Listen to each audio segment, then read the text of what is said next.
गोस्वामी जी महाराज पूर्व प्रसंग में वर्णन किए। रावण स्वयं अपने चलने के लिए वायु वेग में चलने वाला रथ को सजाया तथा रावण की जो शाही सेना है वह सेना जब चली तो गोस्वामी जी ने कहा कि मानो कोयले की आंधी चली हो। उसी समय में बहुत अशगुन होने लगे, परंतु रावण भुजाबल के गर्व के कारण उस अशगुन को मान नहीं रहा है।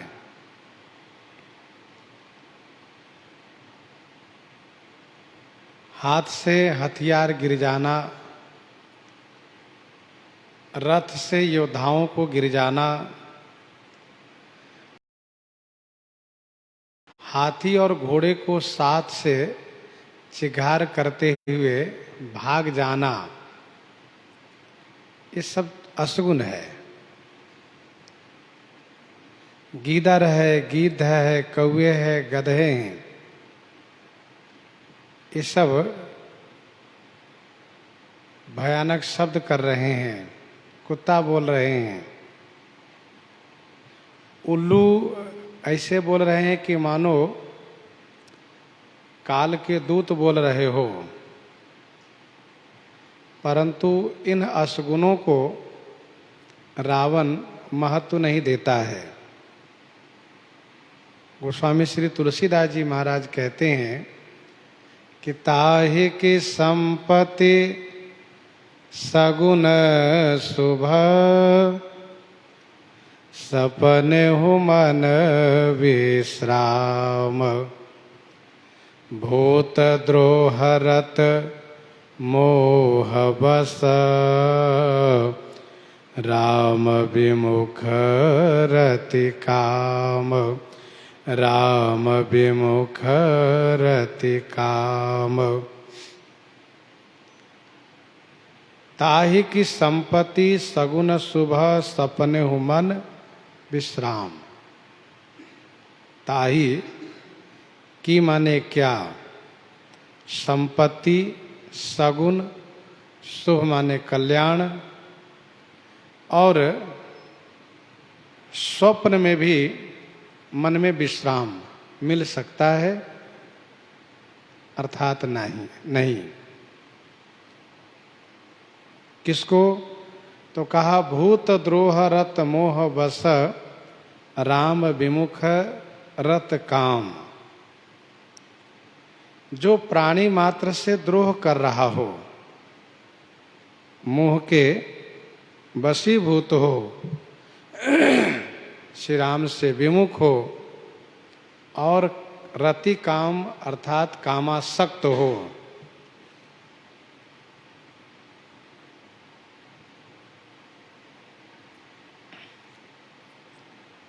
जिनमें ये चारों दोष है,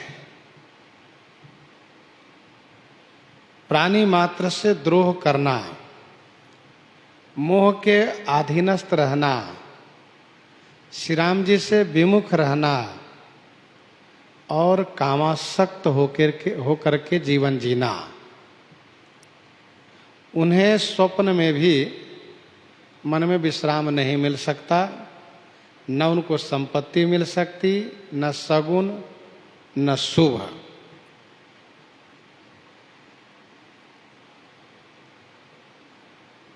रावण में ये चारों दोष है। विश्वद्रोह रत यह खल कामी, विश्वद्रोह रत है, मोहवश। रावण मोह के प्रतीक है, मोह की मूर्ति है। विनय पत्रिका 58 पद में गोस्वामी जी ने लिखा, मोह दस मौल तद भ्रात अहंकार, मोह दस मौल तद भ्रात अहंकार, पाकारी जित काम विश्राम हारी। रावण श्री राम से विमुख है। राम विमुख असहाल तुम्हारा, रहा न को कुल रोब निहारा। रति काम, ऊपर जो पंक्ति आपके सामने में सुनाई गई, विश्वद्रोह रत यह खल कामी, कामी है।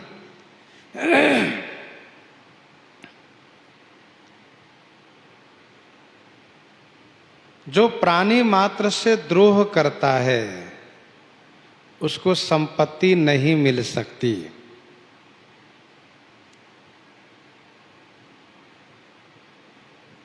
जो मोह के अधीनस्थ है उसको सगुण नहीं मिल सकता। जो श्री राम जी से विमुख है उसे शुभ प्राप्त नहीं हो सकता। और जो रति काम है, कामासक्त है, उसके मन को विश्राम नहीं मिल सकता।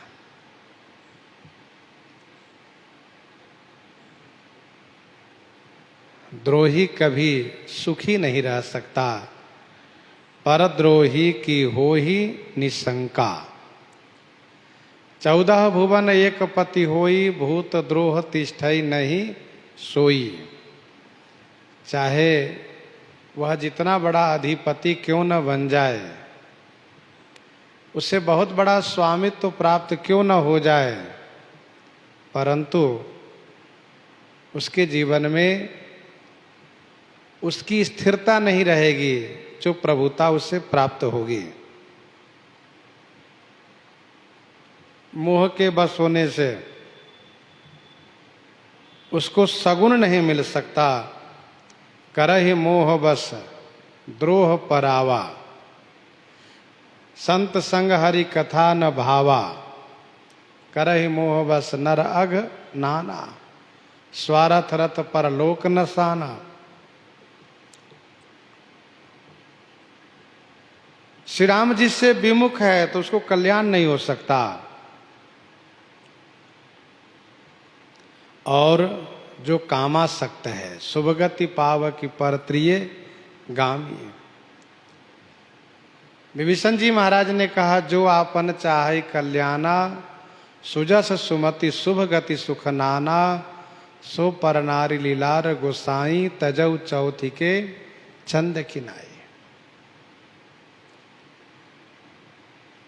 गोस्वामी जी ने यहाँ पर कहा कि जिनमें ये दोष हैं, भूत द्रोह रत मोह बसा, राम विमुख रत काम, ताही की संपत्ति सगुन शुभ, सपने हु मन विश्राम।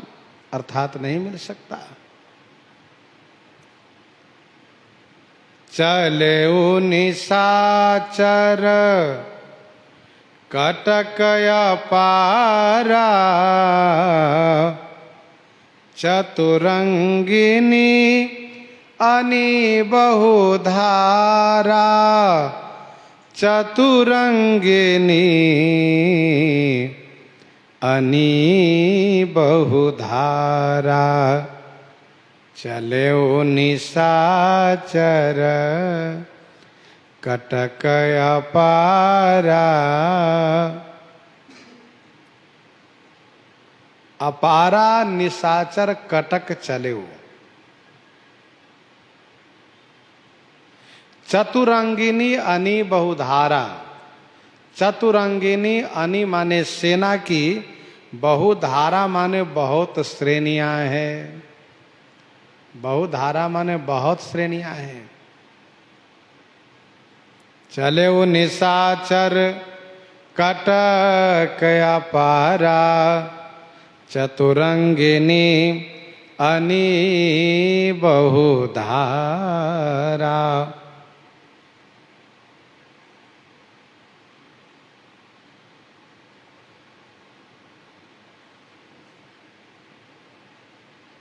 यद्यपि चारों द्वार की लड़ाई में सेना मारी गई है। मेघनाद के साथ युद्ध में सेना मारी गई है।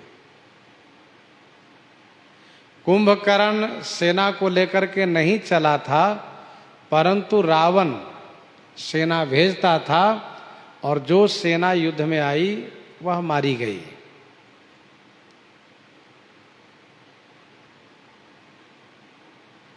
इसके बाद भी चले निशाचर कटक अपारा, इतनी सारी सेनाएं मारी गई है, फिर भी गोस्वामी जी ने कहा अपार राक्षसी सेना चली। यह सेना रावण की सेना है।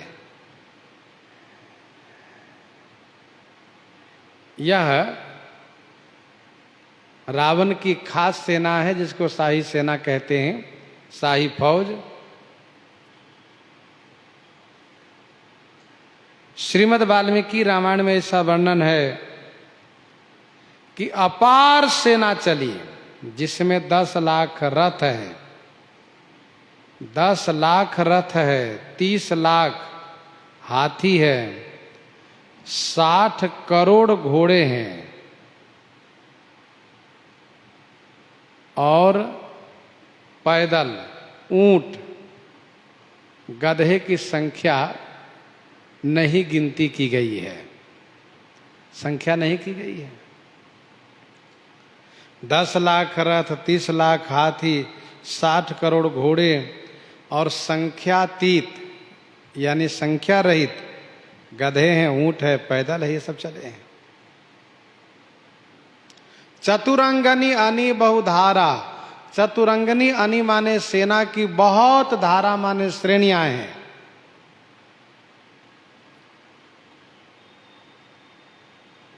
बहुत श्रेणियां हैं।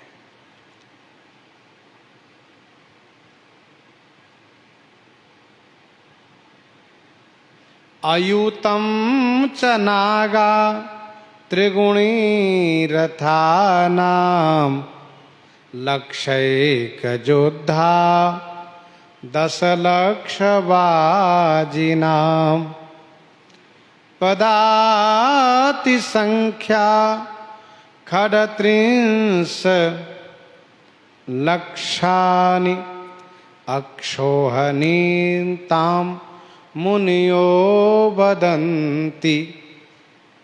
एक अक्षोहिणी के संदर्भ में मुनियों ने यह संख्या को निर्धारित किए हैं।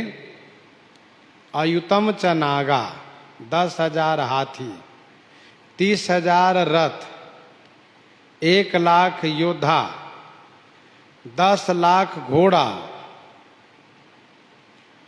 और पैदल की संख्या 36 लाख हो तो उसको एक अक्षोहिणी कहते हैं।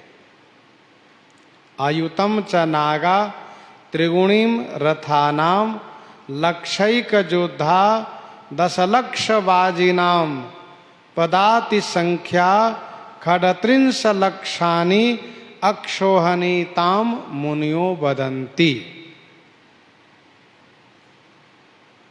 यहाँ पर गोस्वामी जी ने कोई संख्या नहीं कहा, उन्होंने कहा अपार सेना चली। चले निशाचर कटक अपारा, अर्थात बहुत अक्षोहिणी है। चतुरंगनी अनि, चतुरंगनी अनि माने सेना। चतुरंगनी सेना है दल, गए दल, पैदल, रथ दल, जिसमें चारों उसे चतुरंगनी कहते हैं। है दल, गए दल, रथ दल, पैदल, ये चारों हो उसी को चतुरंगनी कहते हैं। सेना की बहुधारा माने बहुत श्रेणियां हैं। सेना की बहुत श्रेणियां हैं। आज भी पुलिस विभाग में, सेना में अलग अलग श्रेणियां मानी जाती है। उनकी वर्दी, उनकी कार्य कुशलता, उनकी वीरता अलग अलग देखी व सुनी जाती है। तो वैसे यहाँ पर रावण की यह शाही सेना है। विविध भांति वाहन रथ जाना, विपुल बरन पताक ध्वज नाना, विविध भांति वाहन रथ जाना। विविध भांति वाहन रथ जाना, विपुल बरन पताक ध्वज नाना। विविध भांति माने अनेक प्रकार के वाहन हैं, रथ है, जाना माने विमान है, तथा विपुल वर्ण पताक ध्वज नाना। विपुल वर्ण माने अनेक रंग के पताका और ध्वजाएं हैं।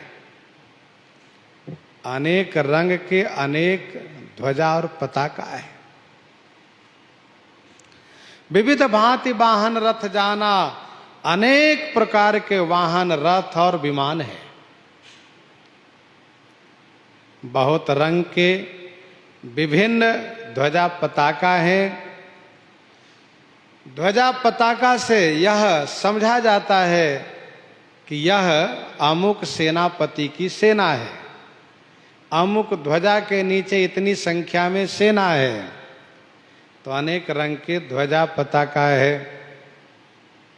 कदलिताल वर ध्वजा पताका। ध्वजा का डंडा छोटा होता है, पताका का डंडा बड़ा होता है। पताका का आकार बड़ा होता है। चले मत गज जूथ घनेरे, चले मत गज जूथ घनेरे, प्राविट जलद मरुत जनु प्रेरे। प्राविट जलद मरुत जनु प्रेरे, चले मत गज जूथ घनेरे, प्राविट जलद मरुत जनु प्रेरे। मत गज, घनेरे जूथ चले। मत गज माने मतवाला हाथियों के, घनेरे माने बहुत से, जूथ माने झुंड के झुंड चले हैं। प्राविट जलद मरुत जनु प्रेरे। जनु मरुत प्रेरे, प्राविट जलद। जनु मानो मरुत, पवन द्वारा प्रेरित होकर के, वायु द्वारा प्रेरित होकर के, प्राविट जलद।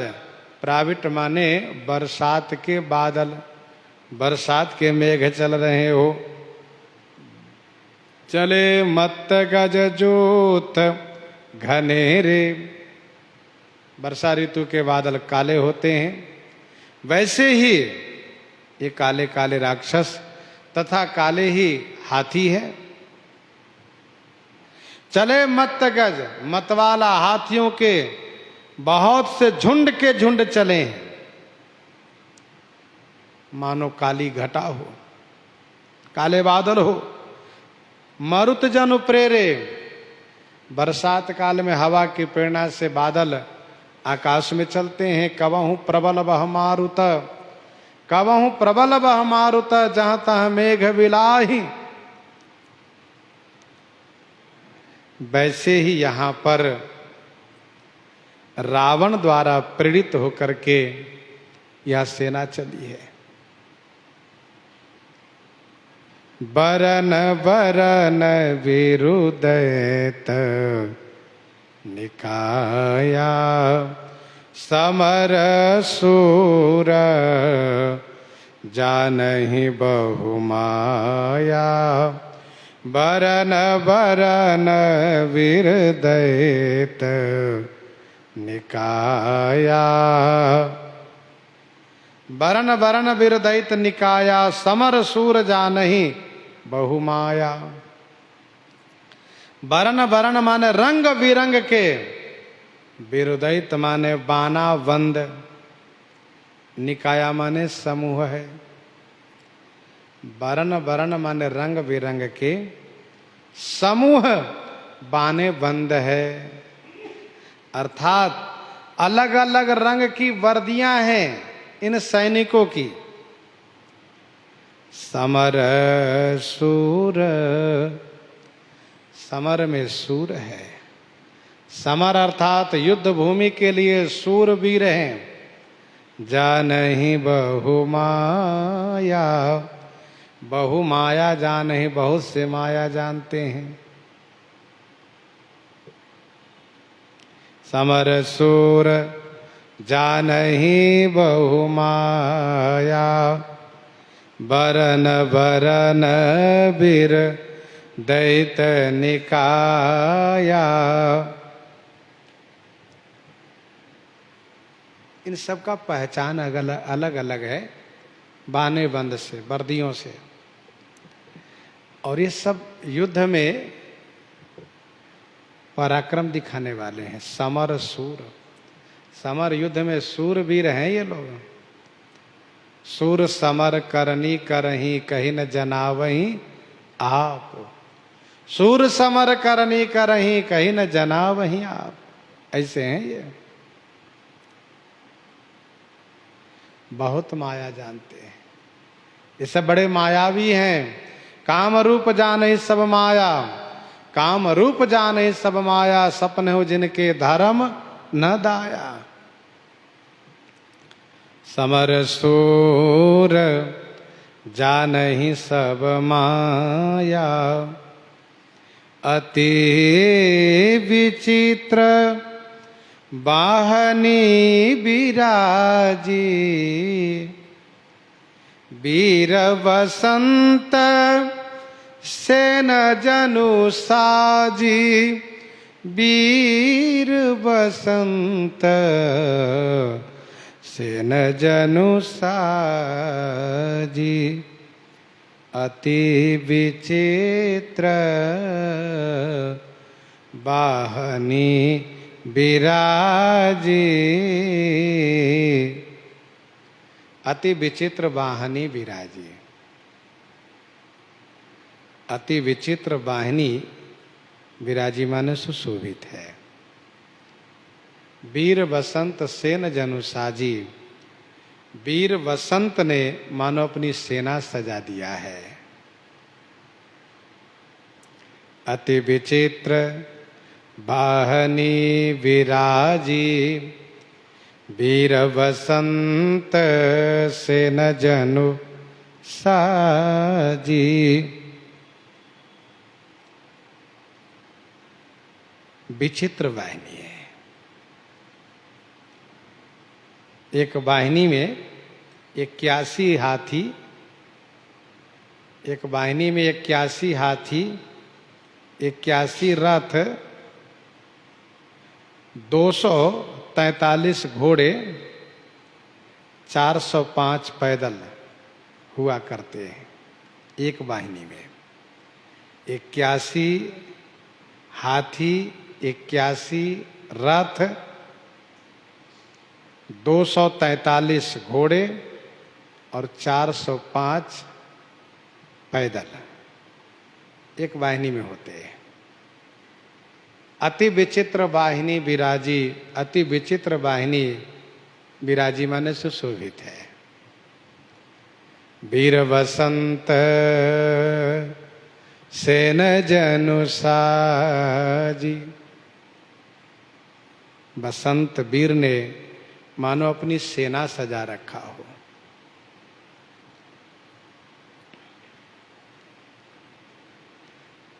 वीर बसंत सेन जनु साजी, बसंत ने सेना क्यों सजाया? इसका उत्तर यह है कि मेघनाद काम के प्रतीक था। मेघनाद काम के प्रतीक था।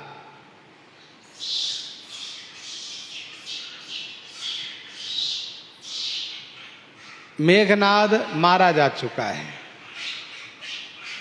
मोह दस मौल तदभ्रात अहंकार पाकारी जित काम विश्राम हारी। तो काम मेघनाद मारा जा चुका है। मेघनाद का मारा जाना मानो काम का मारा जाना हुआ। और बसंत कामदेव का मित्र है। तो मित्र की मृत्यु पर, मित्र के मृत्यु पर, मित्र के मारे जाने पर प्रतिशोध की भावना से, प्रतिशोध की भावना से बसंत ने सेना सजा लिया है, मैं लड़ूंगा। इसलिए वीर बसंत सेन जनु साजी, गोस्वामी जी ने कहा।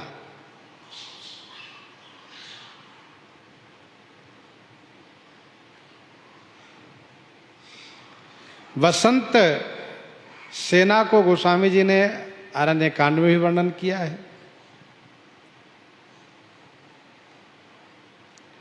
विविध भांति फूले तरुणाना जनुबाने तबनय बहुबाना।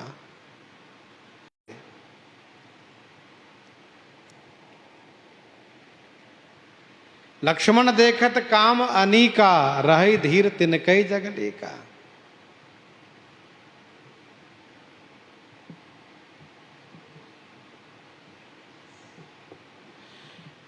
तो ये बसंत क्रोधी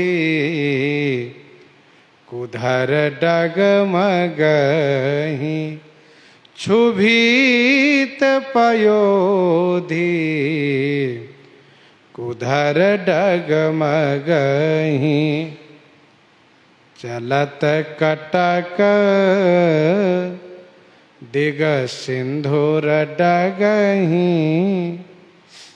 चलत कटक, कटक माने जब सेना चलती है तो दिग सिंधुर, दिग माने दिशाओं के, सिंधुर माने हाथी, दिशाओं के हाथी अर्थात दिग्गज डगहि माने डगमगा रहे हैं। चलत कटक दिग सिंधुर डगहि, डगहि माने डगमगाते हैं। क्षुभित पयोधि कुधर डगमगहि। क्षुभित पयोधि, पयोधि माने सागर, क्षुब्ध हो गया है। कुधर डगमगहि, कुधर माने पर्वत डगमगा रहे हैं, हिल रहे हैं। रावण की शाही सेना चली है तो गोस्वामी जी कहते हैं उस कटक सेना को चलने से दिग्गज लड़खड़ाते हैं। समुद्र में क्षोभ हो गया, पर्वत हिलने लगे। उठी रेणु रवि गयौ छपाई, मरुत थकित वसुधा अकुलाई। उठी रेणु रवि गयौ छपाई।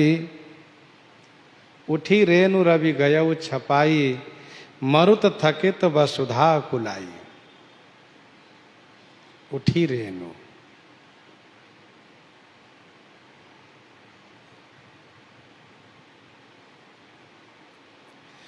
ऐसी धूल उठी, रेणु माने धूली उठी कि रवि गयौ छपाई, सूर्य छुप गए। ऐसी धूल उठी कि सूर्य छुप गए। मरुत थकित वसुधा अकुलाई। मरुत थकित, मरुत माने हवा, थकित माने रुक गई। वसुधा अकुलाई, वसुधा माने पृथ्वी व्याकुल हो गई।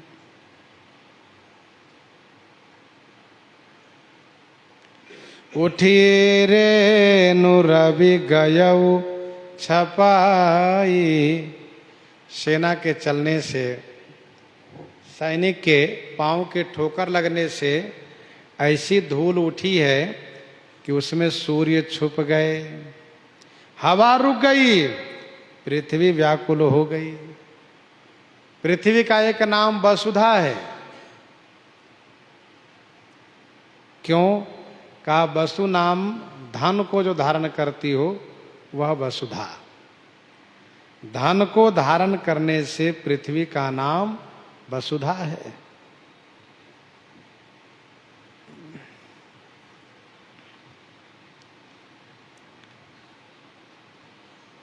सब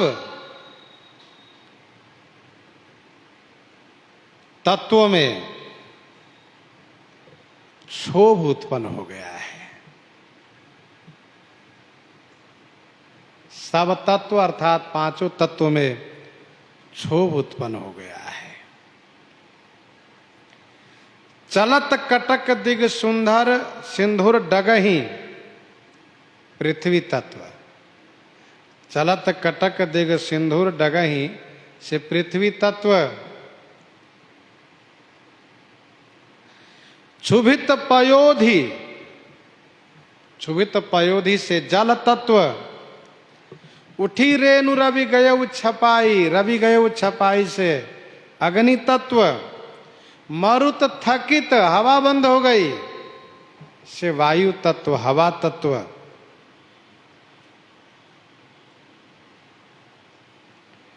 और आकाश तत्व के लिए आगे कहा पनव निशान घोर रव बाजही प्रलय समय के घन जनु गाजही। पनव निशान घोर रव बाजही प्रलय समय के घन जनु गाजही।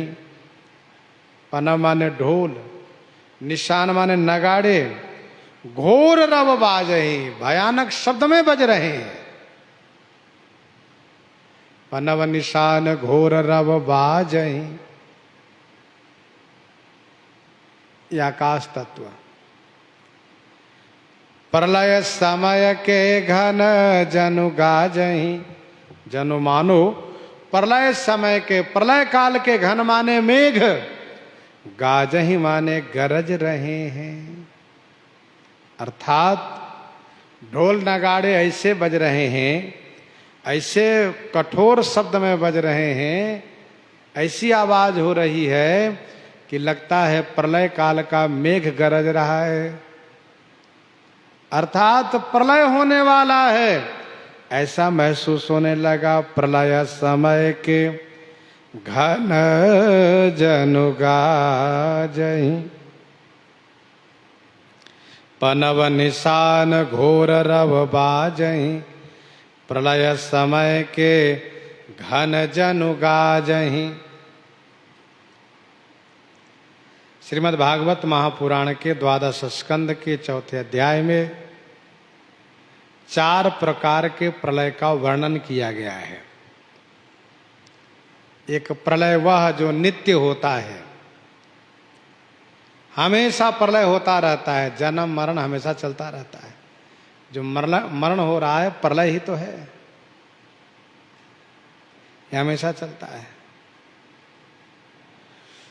दूसरे प्रलय के बारे में कहा कि ब्रह्मा जी के दिन पूरा होने पर जब उनकी रात्रि होती है तो उसको नैमित्तिक प्रलय कहते हैं। ब्रह्मा जी के दिन पूरा हो जाने पर नैमित्तिक नामक प्रलय होता है। ब्रह्मा जी फिर रात्रि को विश्राम करते हैं। तीनों लोक जलमग्न रहता है, तीनों लोक जलमय रहता है, इसको नैमित्तिक प्रलय कहते हैं। तीसरा प्रलय का नाम भागवत जी में कहा गया प्राकृतिक प्रलय। प्राकृतिक प्रलय उसको कहा गया है जिस प्रलय में ब्रह्मा जी को मोक्ष हो जाता है। ब्रह्मा जी को मोक्ष हो गया तो अब नए ब्रह्मा जी का सृजन होगा, फिर सृष्टि का सृजन होगा। जब ईश्वर चाहेंगे, जब ठाकुर जी चाहेंगे तब। तो इसको प्राकृतिक प्रलय कहते हैं। चौथा है आत्यांतिक प्रलय। चौथा है आत्यांतिक प्रलय। आत्यांतिक प्रलय उसको कहते हैं जिसमें भाग्यशाली जीव को मोक्ष प्राप्त होता है। भाग्यशाली जीव को मोक्ष प्राप्त होता है तो उसको आत्यांतिक प्रलय कहते हैं। पनव निशान घोर रव बाजहीं, प्रलय समय के घन जनु गाजहीं। भेरी न फेरी बाज सहनाई, भेरी न फेरी बाज सहनाई। मारू राग सुभट सुखदाई, मारू राग सुभट सुखदाई। भेरी न फेरी बाज सहनाई, भेरी न फिरी बाज सहनाई। मारू राग सुभट सुखदाई। भेरी बड़ा ढोल को कहते हैं। नफिरी माने तुरही, नफिरी माने तुरही और सहनाई। भेरी, तुरही और सहनाई ये तीनों मारू राग में बज रहे हैं। सुभट सुखदाई, जो सुवटों को, योद्धाओं को सुख देने वाला है। भेरी नफीरी बाज सहनाई, मारू राग सुभट सुखदाई।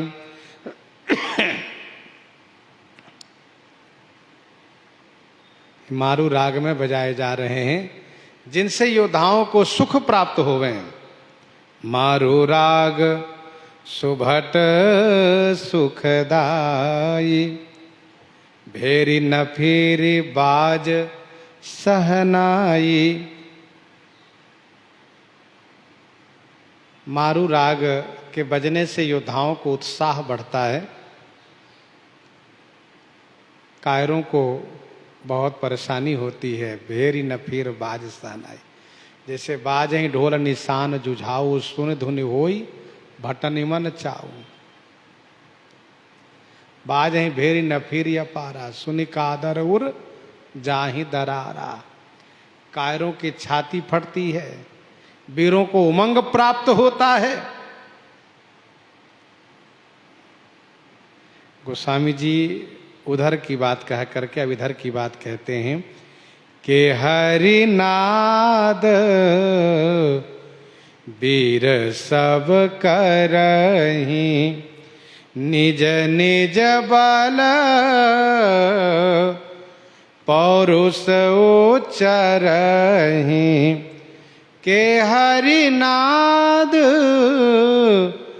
वीर सब करहीं, निज निज बल पौरुष उच्चरहीं। सब वीर के हरिनाद करहीं। सब वीर माने सब योद्धा, के हरिनाद माने सिंहनाद कर रहे हैं।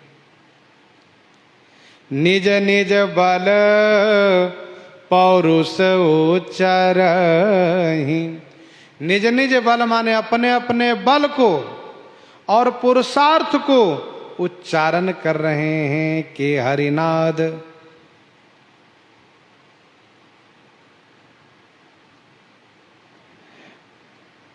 सियाराम, ये रावण के सैनिक का ही वर्णन है। अभी वानरी सेना की बात इस दोहे के अंतिम चौपाई में कही जाएगी कि हरिनाद वीर सब करहीं। ये अभी रावण के सैनिक हैं। सब वीर सब योद्धा लोग के हरिनाद माने सिंहनाद कर रहे हैं। अपने अपने बल अपने अपने पौरुष को उच्चारण कर रहे हैं। अपने अपने बल पौरुष को क्यों कह रहे हैं? इसलिए कह रहे हैं जिससे कि औरों को उत्साह बढ़े। एक ही एक बढ़ावहि करसा। एक दूसरे को उत्तेजित करते हैं। अपना बल कहते हैं, कहते तुम अपने बारे में बताओ, तुम अपने बल पराक्रम के बारे में बताओ, क्या कर सकते हो। तो निज निज बल पौरुष उच्च रही। इसी बीच रावण ने सबको संबोधित किया। कहि दसानन सुनहु सुभट्टा मरदहु भालू कपिन के ठट्टा। कहि दसानन सुनहु सुभट्टा मरदहु भालू कपिन के ठट्टा। कहि दशानन। दशानन ने कहा, रावण ने कहा, हे सुभटों सुनो, तुम लोगों को क्या करना है इस बात को ध्यान से सुनो। भालू कपिन के ठट्टा मरदहूं। भालू और कपिन माने बंदरों के, ठट्टा माने समूहों को, मरदहूं माने मसल डालो। कहि दसानन सुनहु सुभट्टा मरदहु भालू कपिन के ठट्टा।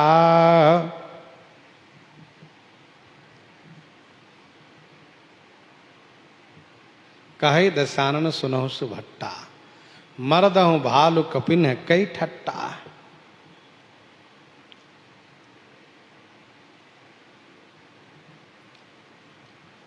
रावण कहता है, सुभटों तुम केवल बानर भालुओं को मारो। तुम्हारे पास अस्त्र शस्त्र है, तुम माया भी जानते हो, सूरवीर हो, और ये वानर भालू, इनके पास कोई और अस्त्र शस्त्र नहीं है, केवल पहाड़ और वृक्ष को छोड़ करके। इसलिए तुम सब शीघ्राति शीघ्र इन वानर भालुओं को मार डालो, मसल डालो।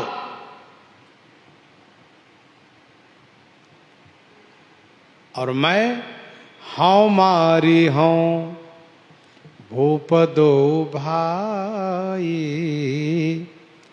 अस कही सनमुख फौज रेंगाई। हूँ मारी हूँ भूप दो भाई अस कही सनमुख फौज रेंगाई। हाँ भूप दो भाई मारी हूं। हाँ माने मैं राजकुमार दोनों भाइयों को मारूंगा। मैं राजा दोनों राजकुमार दोनों भाइयों को मारूंगा, तपस्वी दोनों भाई को मारूंगा। हाँ मारी हूं भूप दो भाई। भूप माने राजा। असकही सन्मुख फौज रेंगाई। ऐसा कह करके रावण ने सन्मुख सामने की ओर फौज माने सेना को रवाना किया। रेंगाई माने रवाना किया, प्रस्थान किया, चलाया।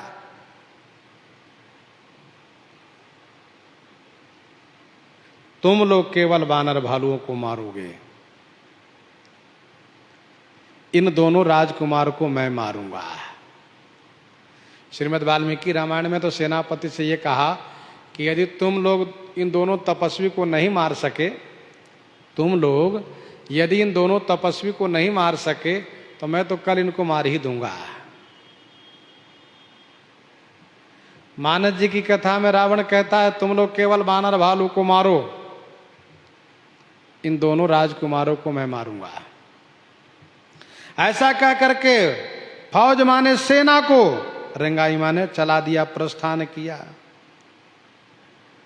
इतनी भीड़ है, इतनी भीड़ है कि भूमि नहीं दिख रही है जिस रास्ते सेना चल रही है। इसलिए कहा रेंगाई। जैसे कीड़े रेंगते हैं, कीड़े जब चलते हैं रेंगने लगते हैं तो जगह नहीं दिखती है, भूमि नहीं दिखती है, वैसे ही रावण की सेना चली है। तो कहा कि रेंगाई, अर्थात कीड़े की तरह सब चले हैं। अब गोस्वामी जी कहते हैं, यह सुधि सकल कपिनह जब पाई, यह सुधि सकल कपिनह जब पाई, धाये करी रघुबीर दुहाई, धाये करी रघुबीर दुहाई। सकल कपिन जब यह सुधि पाई, सभी बंदरों ने जब यह सुधि पाई कि रावण की शाही सेना आ रही है, तो रघुवीर दुहाई करी धाये, रघुवीर श्री राम जी की दुहाई देते हुए, जय जयकार करते हुए, शपथ करते हुए धाये माने दौड़ गए। सभी बानर लोग दौड़ पड़े। धाये विशाल कराल मरकट, भालू काल समान ते, धाये विशाल कराल मरकट, भालू काल समान ते, मानहु सपक्ष उड़ाहि भूधर, वृंद नाना बानते, धाये विशाल कराल मरकट, भालू काल समान ते। विशाल काल समान कराल मरकट भालू धाये, विशाल बड़े बड़े, काल के समान, कराल माने भयानक, मरकट माने वानर, और भालू धाये माने दौड़े। ये वानर भालू विशाल शरीर वाले हैं।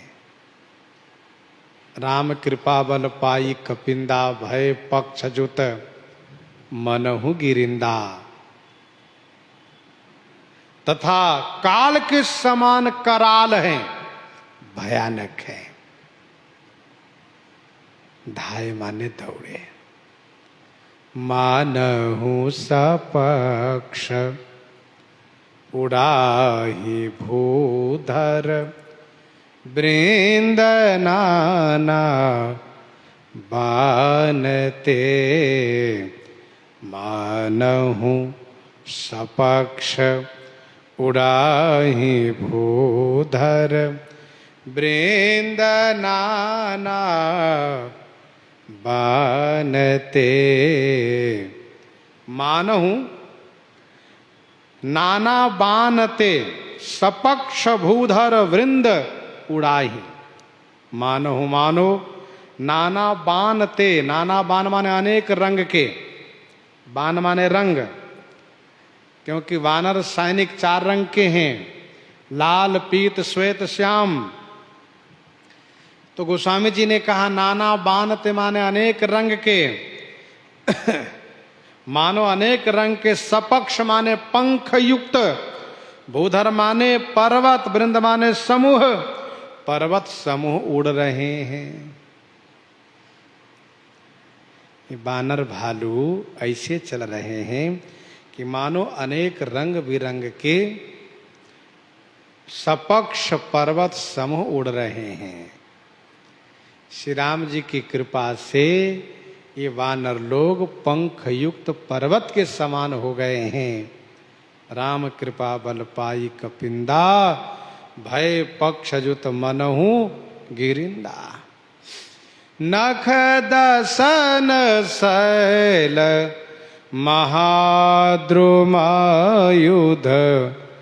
सबल संकन मानहि, जय राम रावण मत गज, मृगराज सुजस बखानहि, मृगराज सुजस बखानहि। नख दसन शैल महाद्रुमायुध। नख शैल माने पर्वत, दसन माने दांत। नख दसन ये बंदरों के शस्त्र हैं।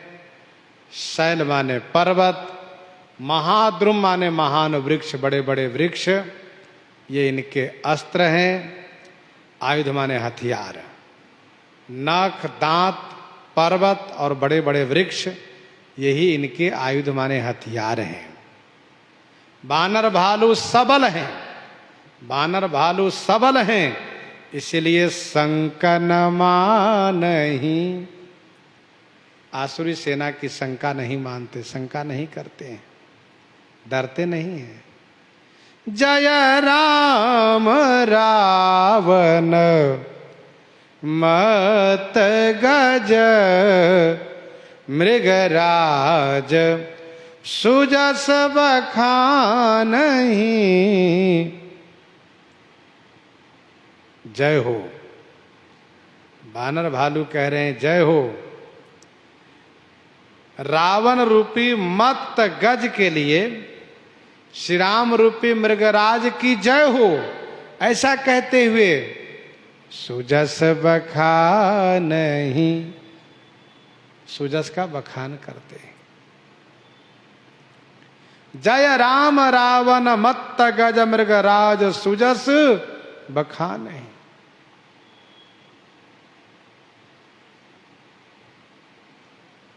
नख दसन शैल महाद्रुमायुध। बानर भालू ऐसे सबल हैं कि जरा भी मन में शंका नहीं है। भले ही रावण की शाही सेना है तो क्या हुआ। अच्छा, ये वानर सैनिक और उत्साहित है, अब रावण की ही तो बारी है, आने दो।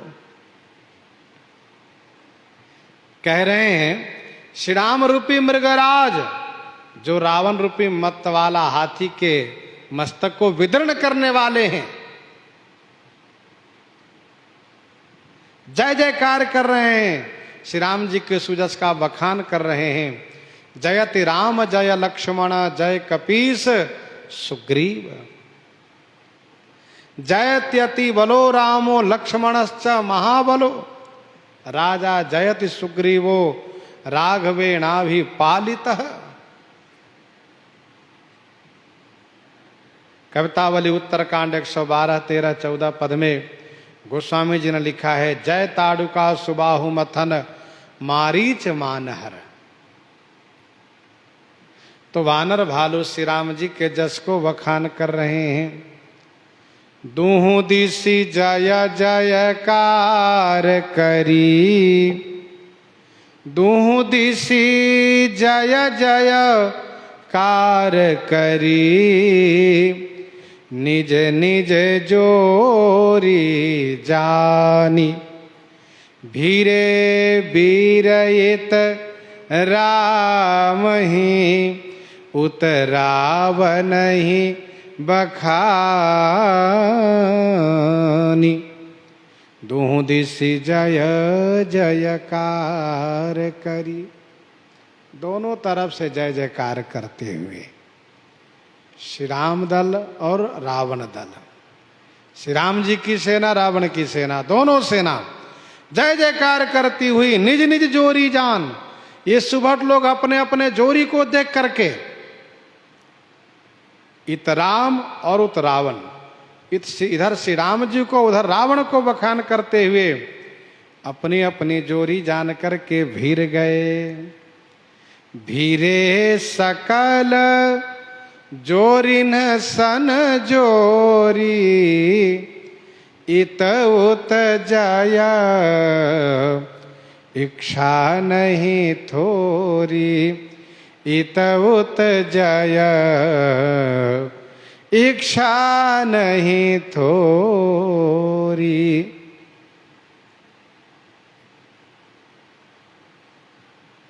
अपनी अपनी जोरी देख करके वानर और राक्षस अपने अपने स्वामी की जय जयकार करते हुए भीर गए हैं।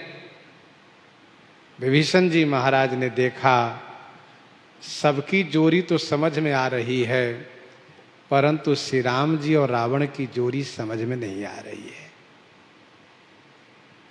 तो अपने मन की वेदना को श्री राम जी से निवेदित करते हैं और श्री राम जी श्री विभीषण जी को समझाते हैं, जिसका नाम है धर्म रथ।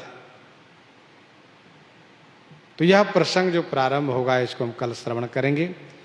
प्रसंग को यहीं पर हृदयांगम करते हुए इस निवेदन के साथ कि प्रतिवर्ष श्रावण शुक्ल पक्ष तीज को, जिसको हरियाली तीज कहते हैं, झूलनोत्सव प्रारंभ होता है।